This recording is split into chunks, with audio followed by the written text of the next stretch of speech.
मुसलमान और मुसलमान का मकसद ये मुसलसल जद्दोजहद का नाम है। मुसलसल कोशिश में रहना, अपनी रूहानी तरक्की के लिए भी, मुआशी तरक्की के लिए भी, दीनी उरूज के लिए भी, इस्लामी इक़दार के लिए मुसलसल कोशिश में रहना। मुसलसल दूसरों को लेके चलने के लिए, दूसरों को पैगाम हक़ देने के लिए, कुफ्र को पैगाम दीन देने के लिए, गलबा इस्लाम के लिए मुसलसल जद्दोजहद करना, ये मुसलमान को अल्लाह तबारक व तआला और उसके प्यारे हबीब अलैहिस्सलाम की तरफ से मकसद दिया गया है। कुंतुम खैरा उम्मतिन उखरिजत लिन्नास, तुम बेहतरीन उम्मत हो, लेकिन याद रखना तुम्हें लोगों के नफ़े के लिए पैदा किया गया है। तअमुरूना बिल मारूफ व तनहौना अनिल मुनकर, तुमने लोगों को मारूफ का हुक्म देना है और मुनकरात से मना करना है। मकसूद अगर ज़िंदगी में कुछ हो फिर ज़िंदगी सही गुज़रती है। बेमकसद जब ये लोग ज़िंदगी गुजारते हैं तो आहिस्ता आहिस्ता परेशान रहने लग जाते हैं। मकासद क्या थे? मकसद ये था कि मैंने ना 2-4 करोड़ रुपया ज़िंदगी में जमा करना है, तो हो गया जमा, अब क्या करे? अब परेशान रहने लग गया। अब कहता है पता नहीं सारा कुछ है, मेरा दिल ही नहीं लगता। मकसद इसका ये था कि मैंने ना बहुत अच्छी बिल्डिंग बनानी है, बेहतरीन मकान बनाना है, तो बन गया मकान। अब भाई ये छोटे मकासद थे। मैंने मुल्क से बाहर जाना है, जाके सेट होना है, तो हो गया सेट। अब मकासद जब तक बड़ा नहीं होता, मुसलमान मकसद हयात को जब तक पहुंचता नहीं और जब तक वो सही डायरेक्शन पर चढ़ता नहीं, उतनी देर वो परेशान है। वो टामक टोनियाँ ज़रूर मारता है, वो वाली बीमारियां ढूंढ के ले आता है जो दरअसल उसकी बीमारियां हैं ही नहीं। वो ढूंढता चूँकि उन चीज़ों को है, फिर इलाज भी उन्हीं का करता रहता है। याद रखें, ज़िंदगी बामकसद बनाएं। मकसद क्या हो? निरी रोटी कमाना मकसद ना हो, रोटी कमाएं भी और लोगों को खिलाएं भी। आप अगर इसलिए माल बढ़ाएंगे कि मैं मालदार हो जाऊं, तो ये तो महमूद नहीं, ये प्यारा नहीं आपका ये नज़रिया। लेकिन अगर माल इसलिए कमाएं कि या अल्लाह पैसे देना, पर मुझे तरीक़ा भी हज़रत उस्मान गनी वाला देना, मुझे सलीका हज़रत अब्दुर्रहमान इब्ने औफ वाला देना।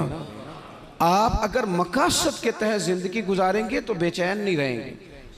अगर आपका कोई मकसद है, आप अगर सहाबाए किराम अलैहिम रिदवान की मुक़द्दस ज़िंदगियों को देखें तो कोई मकसद था, कुछ पीछे था जिसके लिए वो जद्दोजहद कर रहे थे। हज़रत मौला अली शेर खुदा करमल्लाहु ताला वजहुल करीम, एक बात करता हूँ, एक मिसाल देता हूँ। हज़रत अली शेर खुदा का शुमार बज़ाहिर अभी बच्चों में होता था जब कलमा पड़ा, और जब सारी बरादरी इकट्ठी थी और हुजूर ने फरमाया मैं अल्लाह का रसूल हूँ, कौन कौन मेरे साथ दीन की मदद करेगा, कौन मुश्किल वक्त में हिफाजत करेगा, तो सब चुप रहे।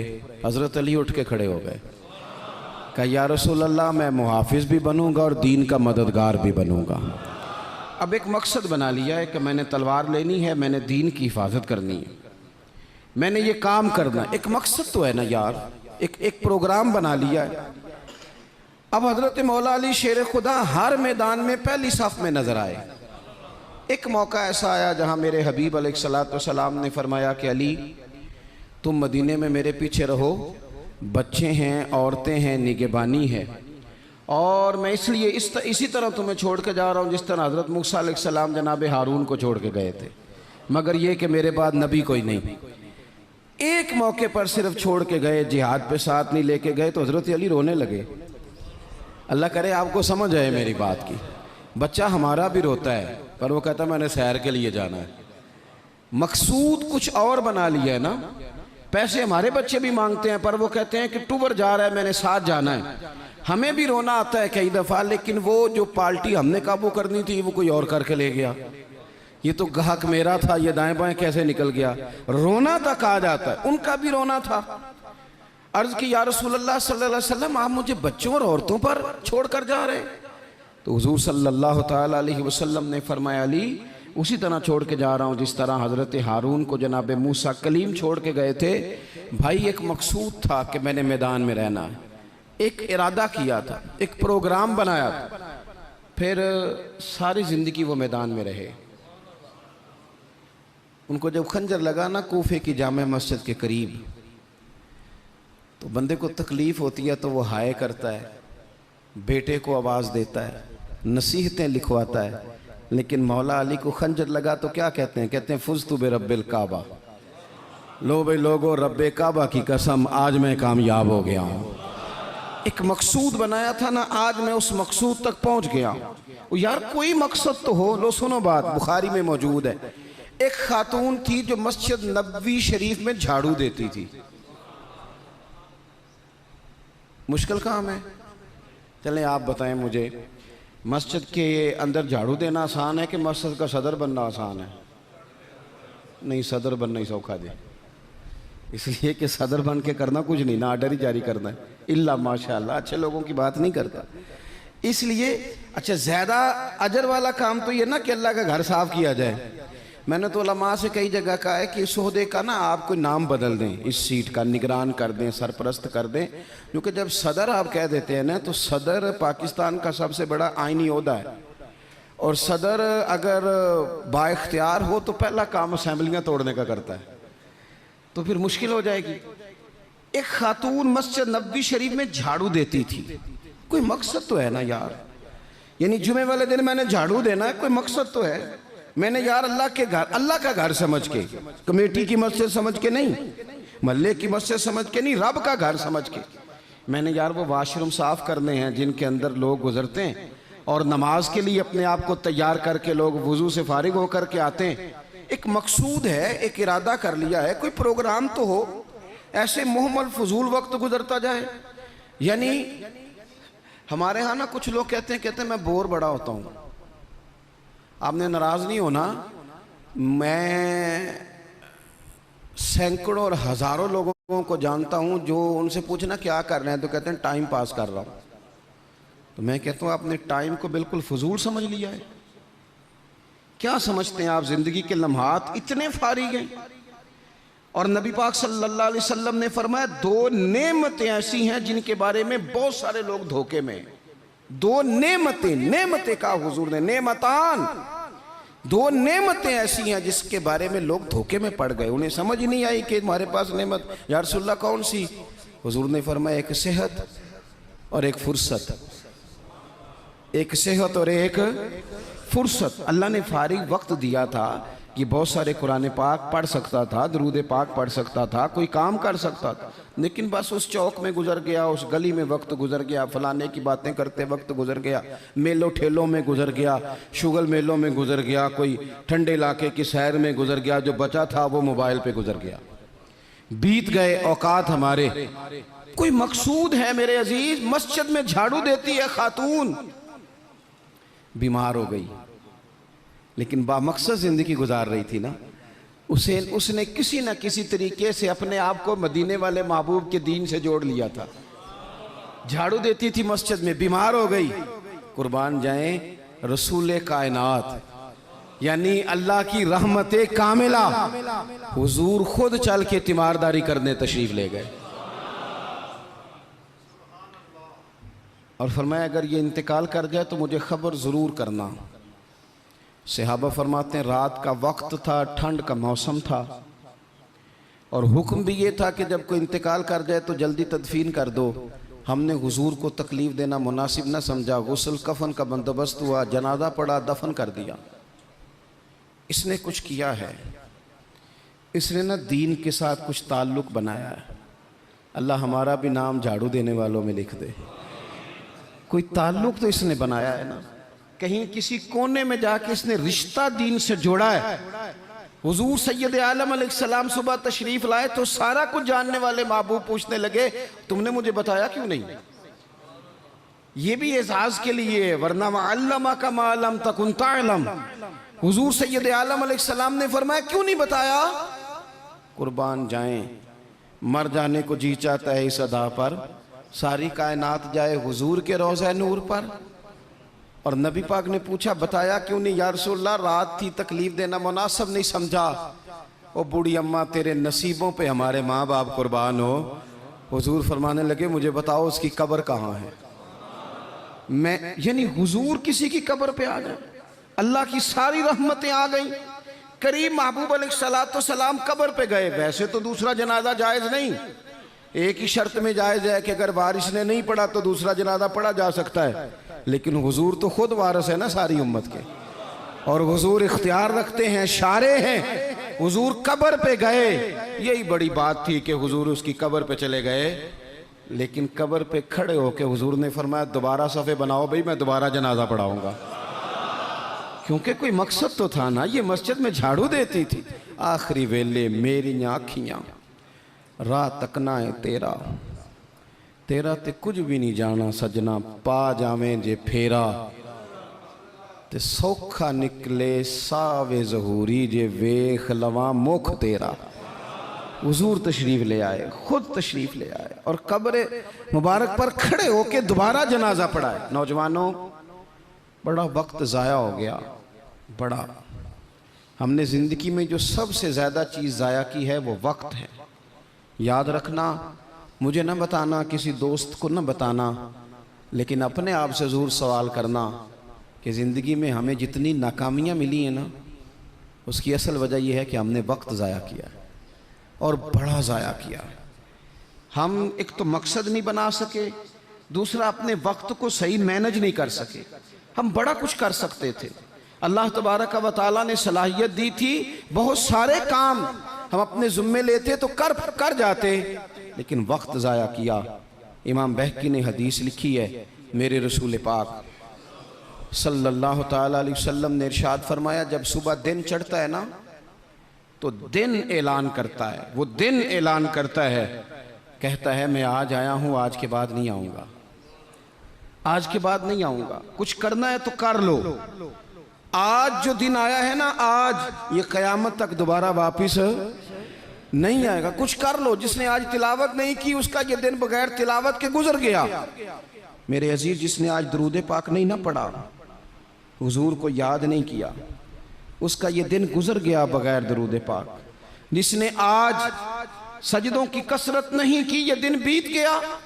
दिन कहता है दोबारा नहीं आऊँगा। हज़रत उमर बिन अब्दुल अजीज़ रहमतुल्लाह अलैह से किसी ने कहा, हुजूर ये काम रहने दें, कल कर लेंगे। तो आप फरमाने लगे, अगर ये काम कल करूँगा तो जो काम कल करने वो कब करूँगा? ये कल पे डाल दूंगा तो जो काम कल करने वो फिर कब करूँगा? वो कल वाला दिन भी फिर इसी तरह गुजर जाएगा। 39 साल उम्र पाई हज़रत उमर बिन अब्दुल अजीज़ ने। कितनी? हल्का सा बोलिएगा। 1 कम 40, 1 का 39 साल उम्र। पिछले बादशाह जालिम थे, ये उनके जुल्म बिद हो गए। अवाम के साथ बड़ी जगह पे वो खैर नहीं कर पाते थे, जनाब उमर वो खैर भी कर गए। हज़रत उमर बिन अब्दुल अजीज़ रहमतुल्लाह अलैह सारा हुकूमत का नक्शा भी बदल गए। ये 20 कुरान भी पढ़ गए और करोड़ों दफ़ा मदीने वाले पे दुरूद व सलाम भी भेज के चले गए। उम्र 39 साल पाई, उम्र 39 साल पाई। बीत गया हमारा वक्त। पीछे पलट के देखते हैं तो बड़ा कुछ ज़ाया कर आए। मज़ीद ना करना, मज़ीद ना करना। अपने अगर हम चाहते हैं मुआशरा इस्लाह पजीर हो तो एक तो बामकसद, दूसरा वक्त बिल्कुल किसी मौके पे ज़ाया नहीं करें, किसी मौके। इमाम शाफ़ी रहमतुल्लाह अलैह फरमाया करते थे, मैंने सूफिया से एक बात सीखी है जिसने मुझे बड़ा नफ़ा दिया है। हुजूर वो क्या है? आप फरमाते हैं, सूफिया फरमाया करते हैं कि वक्त एक तलवार है, इसे अपने हाथ में कर लो तो बड़ी मुश्किलात काट डालोगे, और अगर तुमने इसको अपने हाथ में ना किया तो फिर वक्त तो तलवार ही है, ये तुम्हें काट डालेगा, फिर तुम कट जाओ। जवान बिलखुसूस ये टाइम पास ये निकाल दें। मिजाज बन गया है हमारा शुगल मेले का। गप्पे घंटों भी हों तो वक्त का पता नहीं चलता। शुगल मेले का, मैं आपको पता है हम गुलाम हैं औलिया के, हम सूफिया के नज़रियात को कुरान और सुन्नत की तर्जुमानी समझते हैं। लेकिन ये कि आपने नहीं देखा होगा कि 20 लोग इकट्ठे होकर किसी जगह एक गली से निकले हों, कोई पूछे किधर जा रहे हो तो कहें हम जुमा पढ़ने जा रहे हैं मस्जिद में। 20-20 होके नहीं निकलते। लेकिन अगर ठंडे इलाके में सैर करने जाना हो तो 20 की बस भर जाती है कि नहीं? अगर कहीं फलानी जगह मेला लगा हुआ है तो फिर 2-3 गलियों से बसें भर जाती हैं कि नहीं? मैं अक्सर कहता हूँ कि आपने शुगल मेला बना लिया है मज़ारात को। शुगल मेला सारे रास्ते में नमाज नहीं पढ़ी, क्या मिजाज, वक्त को जाया कर रहे हैं और बड़ा ज्यादा कर रहे हैं, और ये पलट कर हाथ नहीं आएगा। जिन लोगों ने काम किया, हमारा हजार हा इख्तलाफ है यूरोप के साथ, पर ये बात तो मान जाओ ना, उन्होंने अपना वक्त मैनेज कर लिया है, मैनेज कर लिया। हम अभी तक हैं, बहुत सारी चीजें हैं, नारों में जिंदा हैं, उन्होंने मैनेज तो किया है। तीसरी बात मेरे अजीज, इस्लाह माशरा के लिए जो बड़ी अहम और बड़ी ज़रूरी है वो ये है कि तरजीहात का तयन करें ज़िंदगी में। मेरी दरअसल तरजीह क्या है, असल मकसूद क्या है। ये हमारे मजहबी इज्तिमात होते हैं, मुझसे लोग वक्त लेने के लिए आते हैं, बड़े अच्छे लोग होते हैं, खैर के लिए आए हैं, वरना हमें कौन पूछता है। तो मैं कई दफ़ा पूछता हूँ दोस्तों से कि जो आप महफिल करा रहे हैं तो कोई पास मंजर भी तो बयान करें ना, मकसूद क्या है। चलें इतना ही कह दें कि सवाब की नीयत से करा रहे हैं, अल्लाह में अजर देगा, लेकिन ये कि मकसूद ही नहीं पता। जवानों की बड़ी बड़ी जमातें बनी हुई हैं, मकसूद का ही नहीं पता दरअसल जाना किस तरफ। अपनी ज़िंदगी में तरजीहात, और जब तरजीहात तय करें तो ज़रूरियात को आगे रखें, फ़राइज़ को हमेशा आगे रखें। जो फ़राइज़ हैं, जो वाजिबात हैं, उनको हमेशा पहला दर्जा दें। बहरहाल महफिल कराना मुस्तहब है, और नमाज पढ़ना, आहिस्ता क्यों बोलते हैं आप, नमाज पढ़ना, ख़त्म शरीफ दिलाना बहरहाल मुस्तहब है, लेकिन सही कुरान पाक पढ़ना सीखना ज़रूरी है। जो ज़्यादा ज़रूरी है वो क्यों नहीं कर रहे। तरजीहात अगर आप ले आएंगे ना, मैं बहुत सारे लोगों को जानता हूँ तवज्जो से ख़त्म दिलाते हैं, हमें भी कहते हैं मौलाना इस दफ़ा अब्बा जी के ख़त्म पे आपकी बारी है, पिछले साल फलाने को बुलाया था, उससे पिछले साल फलाने को। भाई आप नमाज पढ़ते हैं, कहते हैं आप दुआ करें, आप दुआ करें मैं शुरू कर दूं। तो मैं कहता हूं अगर नमाज की दुआ करानी है घर बैठे बैठे मुझसे, तो ख़त्म की दुआ नहीं घर बैठे बैठे हो जाती, वो भी कर देता हूं यहीं से, अल्लाह ताला उनको उनकी मगफिरत फरमाए। तरजीहात हमेशा आपके जो ज़रूरी काम है, याद रख लें, आपके मदरसा बड़ा ही ज़रूरी है। मैं किसी की तारीफ़ बड़ा कम करता हूँ, इसलिए कि तारीफ़ खुशामद बन जाती है तो बंदा मुश्किल में आ जाता है। लेकिन अभी मैं आया हूँ ना, तो यहाँ बच्चे साथ कुरान पाक पढ़ रहे थे। मेरे आशिया ख्याल में ये बात भी आ सकती थी कि कारी साहब ने, हज़रत साहब ने छुट्टी क्यों नहीं कराई, मस्जिद में महफिल है। लेकिन आप यकीन करें कि मेरा दिल इतना ठंडा है, मैंने कहा ये बिल्कुल सही कर रहे हैं, इनको पढ़ना ही चाहिए। ये जो काम इनके लिए ज़्यादा ज़रूरी है, इनके घर वालों ने जिगर के टुकड़े दिए पढ़ाने के लिए, तो जो जिस काम के लिए भेजे हैं वो काम ज़रूरी है, वही नहीं करना चाहिए। तरजीहात तो तय करें मेरे भाई। दरअसल तरजीह क्या है, हज़रत तलहा रज़ी अल्लाह ताला अन्हु फरमाते हैं, एक बद्दू हुजूर की बारगाह में आया, सादा बंदा, बाल बिखरे हुए, हालत बड़ी परागंदा, मिशकात में हदीस है। उसने आन करके अर्ज़ की, या रसूल अल्लाह सल्लल्लाहु ताला अलैहि वसल्लम, हुजूर मुझे बताइए इस्लाम क्या है, इस्लामी अहकामात बताएं। तो हुजूर ने कलमा शहादत के बाद फरमाया कि वक्त पर नमाज पढ़ना, दिन और रात में 5 नमाजें तेरे ऊपर ज़रूरी हैं। उसने अर्ज़ की, हुजूर कुछ नफल भी पढ़ूं? तो फरमाया अगर तो अपनी तरफ से पढ़े तो बड़ा ही अच्छा है। उसने कहा, उसके बाद फरमाया साल में 1 महीने के रोज़े रखना। अर्ज़ की, हुजूर कुछ नफली भी रखूं? फरमाया रखे तो बड़ा बेहतर है। फिर फरमाया हज फ़र्ज़ हो जाए तो पहली फुर्सत में करना। हुजूर कुछ साथ नफली भी करूं? फरमाया करे तो अच्छा है। फिर फरमाया ज़कात दे, ज़कात। उसने अर्ज़ की, या रसूल अल्लाह सल्लल्लाहु तआला अलैहि वसल्लम कुछ नफली सदकात भी करूं? फरमाया करे तो बड़ा अच्छा है। उसने ये बातें सुन के ना सिर्फ फ़राइज़ की तालीम दी, फ़राइज़ की। आज जो खतीब मुझे और आपको नुक्ते सुनाए, हम तवज्जो से सुनते हैं, और अगर फजर में इमाम साहब वुज़ू के मसले बताएं तो कहते हैं एडा आलम ही नहीं। आलम तो उसी जिनने कल बड़ी ऊंची तकरीर की थी। अगर वो आपको गुस्ल का तरीका बताए तो लोग कहते हैं ये तो इल्म की शायद बात ही नहीं।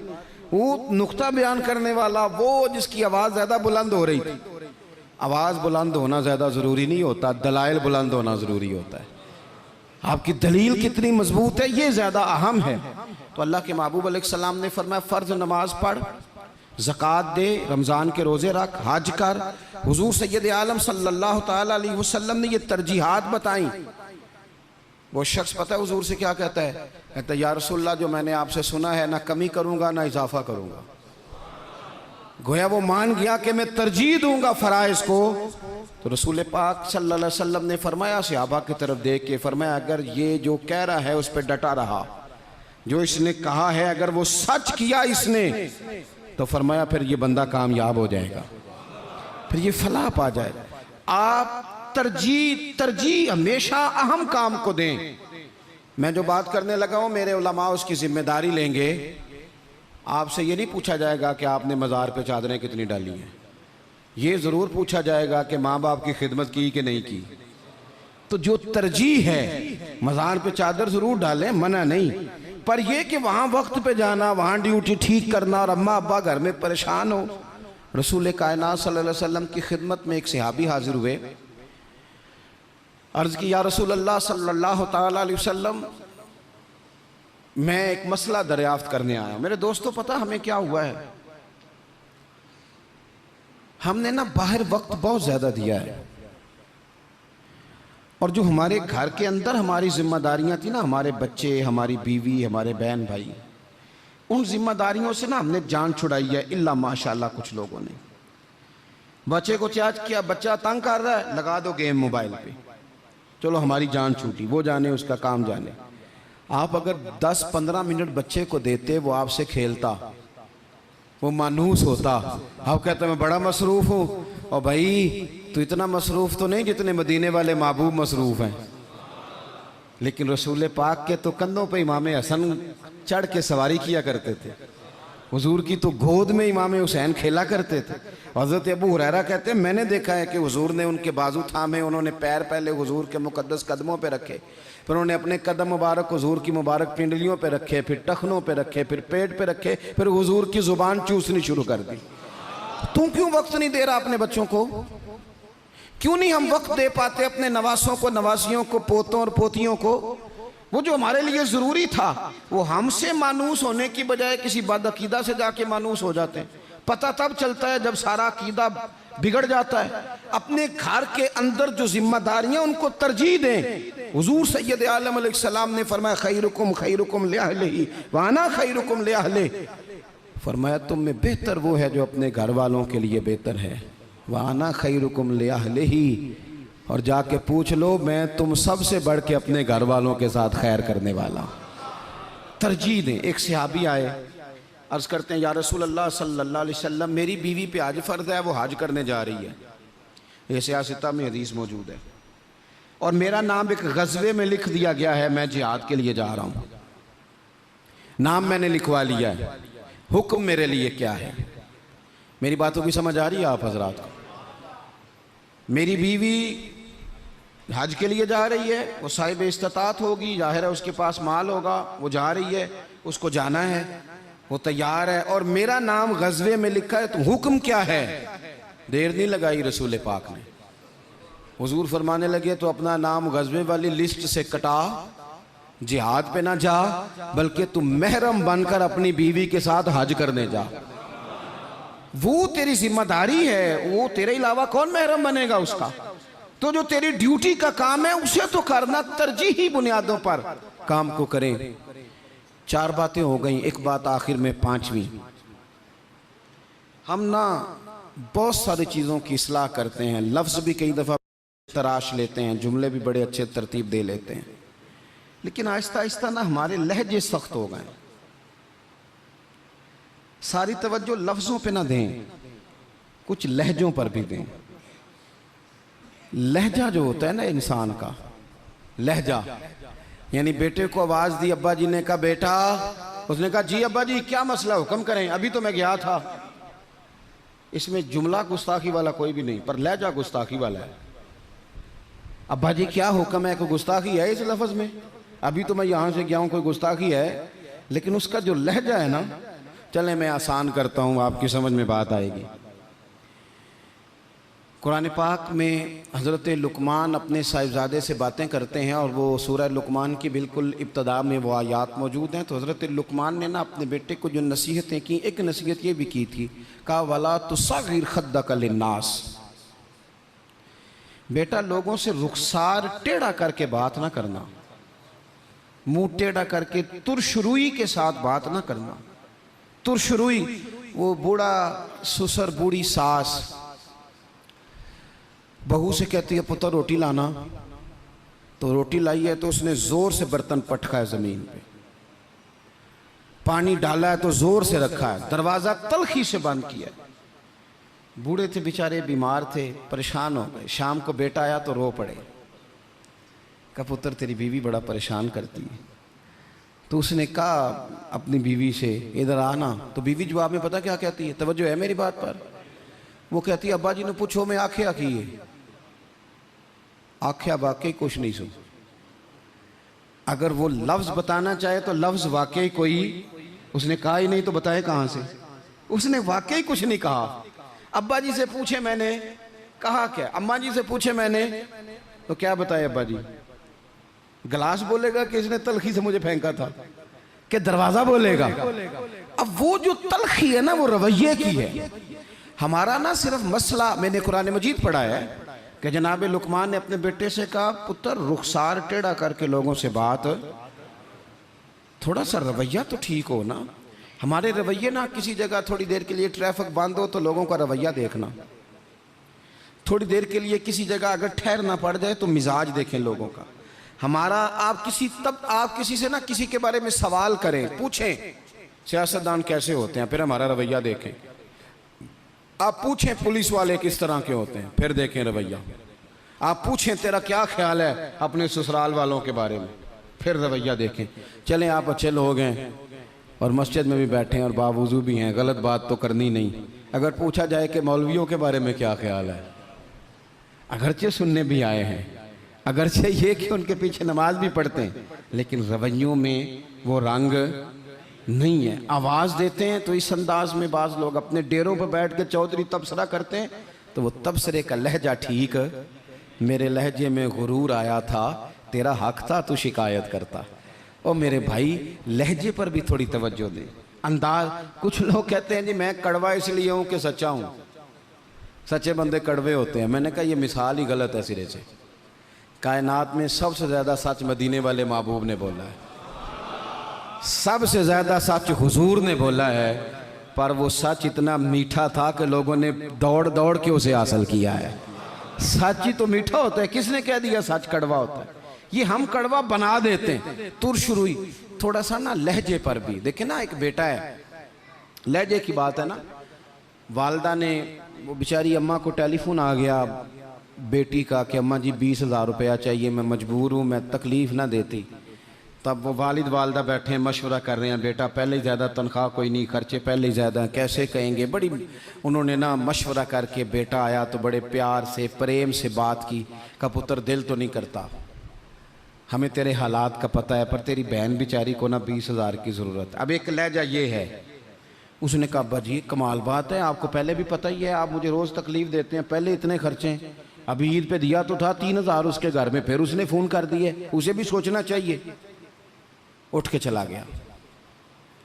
माँ बाप बेचारे सारी रात रोते, हमने क्यों बात की, ना करते, क्या इसने रवैया इख्तियार किया। एक रवैया ये है, एक रवैया ये है कि अब्बा जी और अम्मा जी ने बड़े चुन के जुमले का, बेटा हमें तेरे वसाइल का भी पता है, मसाइल का भी पता है, दिल नहीं करता, पर तेरी बहन किससे बात करे, गरीब है, उसने कह दिया है मजबूरी है, उसे को 10-20 हज़ार चाहिए। तो बेटा उठ के करीब आ गया, उसने अम्मा का हाथ पकड़ के सीने पे रखा, बाप का हाथ चूमा। उसने कहा अब्बा जी आप झिझक झिझक के बात क्यों करते हैं, 20,000 की क्या बात हुई, मेरी जान भी हाज़िर है, बात है मजबूरी और बात है, पर आप हुक्म किया करें, मैं गुलाम हूँ आपका, आप झिझक के मेरे साथ भी झिझकेंगे, आप खुल के बात करें, आपको फ़ोन कर देना चाहिए, मैं उधार पकड़ूँ कुछ करूँ, आप जो करेंगे। रोएगा उसका अब्बा भी सारी रात ही, रोएगी इसकी अम्मा भी सारी रात ही, पर दुआएं मांगती रोएगी। अब्बा दुआएं मांगता रोएगा कि या अल्लाह इस तरह की औलाद सबको अता फरमा। रोएगा, रवैये, लहजे, अंदाज, गुफ्तगू, इसमें तब्दीली की ज़रूरत है, इसमें तब्दीली की ज़रूरत है। हज़रत जाबिर इब्न अब्दुल्ला रदी अल्लाह ताला अन्हु रवायत करते हैं, एक सहाबी फरमाते हैं हुज़ूर पहले दिन मदीने तशरीफ़ लाए हिजरत करके, मैं ज़ियारत के लिए गया तो मैंने मुस्कुराते देखा। बड़े बड़े वक्त आए ना, इनमें बदर भी आया, ओहद भी आया, ओहद में शहादतें भी हुई, इन मौक़े में बड़ा कुछ आया, लेकिन मैंने हुजूर को 10 साल ज़ियारत करता रहा, जब भी मिलाऊं मुस्कुराते मिलाऊं। और मैं हुजूर के विसाले ज़ाहिरी से कुछ दिन पहले भी ज़ियारत करने गया तो मदीने वाले को मुस्कुराते ही देखा है। तलखी बड़ी है रवैये में, तलखी बड़ी है मिजाजों में। तो फिर अपनी बात सारी दोहराता हूँ। सबसे पहले तो ज़िंदगी बामकसद करें, बेमकसद ना बनाएं, वरना आप बिला वजह के परेशान रहेंगे। दूसरी बात ये कि उस बामकसद ज़िंदगी में फिर वक्त एक लम्हा भी ज़ाया ना करें। अपने सारे मामलात को तरतीब दें, उठना कितने बजे है, खाना कितने बजे। और बड़ी ज़िम्मेदारी से कह रहा हूँ, 2 दिन आपको फजर के दिन मुश्किल से उठना है। किसी के उठाए उठेंगे 2 या 3 दिन, या अलार्म आपको उठाएगा, तीसरे दिन इंशाअल्लाह ताला आपका दिमाग खुद ब खुद जाग जाएगा। अल्लाह ने मिजाज इस तरह का बनाया है इंसान का। तो वक्त नहीं ज़ाया करना। तीसरी बात यह कि तरजीहात का तयन करना है। तरजीहात का, जो फ़राइज़ हैं वो बहरहाल पहले हैं, जो वाजिबात हैं वो बहरहाल पहले हैं, जो हुकूकुल इबाद हैं वो बहरहाल। हज़रत अब्दुल्लाह इब्न अब्बास रज़ी अल्लाह तआला अन्हु मस्जिद में इतिकाफ़ बैठे हुए थे। तो एक बंदा आके मस्जिद में बड़ा परेशान होकर बैठ गया। तो फरमाया, ओ भाई क्या हुआ? कहने लगा, हुज़ूर बड़ा परेशान हूँ, एक बंदे का कर्ज देना है और मजबूर हूँ, दे नहीं पा रहा। आप फरमाने लगे, मैं तेरे लिए कोई बात करूँ तो तेरा काम बनता है? उसने कहा, हुज़ूर अगर कर दें तो बड़ी बात है। इतिकाफ़ बैठे थे, जूते पहने मस्जिद से बाहर निकल आए। वो बंदा कहने लगा, हुज़ूर रुके रुके, शायद आपको याद नहीं रहा, आप इतिकाफ़ में हैं। तो हज़रत अब्दुल्लाह इब्न अब्बास रो पड़े और हुज़ूर की कब्र नूर की जानिब इशारा करके कहने लगे, ज़्यादा अरसा नहीं गुजरा, मैंने मदीने वाले हबीब से सुना है कि जो किसी भाई की एक मुश्किल हल कर दे, अल्लाह 10 एतिकाफ़ से ज़्यादा सवाब अता फरमाएगा। तो जो वक्त तरजीह तय करने का था मैंने तय कर लिया। इस वक्त तरजीह तुझे मुश्किल से निकाल।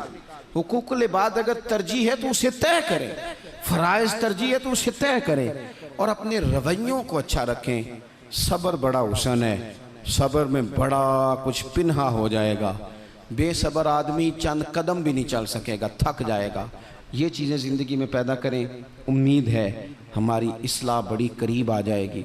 उम्मीद है कि बड़ी जल्दी हम उस रास्ते चले जाएंगे जो अल्लाह रसूल के कुर्ब की जानिब बढ़ता है। अल्लाह तबारक व तआला समझने की, अमल करने की, दीन की तरफ लौट आने की तौफीक अता फरमाए। आखिर दावा यानी अल्हम्दुलिल्लाह रब्बिल आलमीन। दुआ कर दें। अल्लाहुम्मा सल्लि अला सय्यदिना व मौलाना मुहम्मदिन मअदनिल जूद वल करम व आलिहि व बारिक व सल्लिम।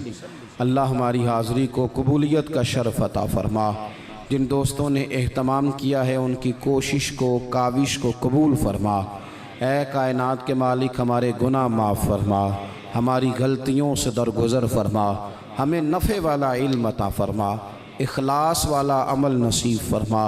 ऐ अल्लाह, नेकी के रास्ते पे चलना हमारे लिए आसान बना दे। गुनाह और बदी से कल्बी नफ़रत अता फरमा दे। बीमारों को शिफा दे दे, मकरूज़ों को कर्ज़ों से रिहा कर दे, तंग दस्तों को वुस्अत रिज़्क़ दे दे। जो बेघर हैं उन्हें अपनी छत दे दे, जो बे औलाद हैं उन्हें साहिब औलाद कर दे। औलाद वालों की औलाद को फरमा बरदार बना दे। हमारा ख़ात्मा बिल खैर फरमा, हमारा ख़ात्मा बिल ईमान फरमा। पर्दा पोशी नसीब फरमा, पर्दा पोशी नसीब फरमा। रब्बि ग़फ़िर वरहम व अन्त खैरुर राहिमीन। व सल्लल्लाहु तआला अला हबीबिही सय्यिदिना व मौलाना मुहम्मदिन। अस्सलाम।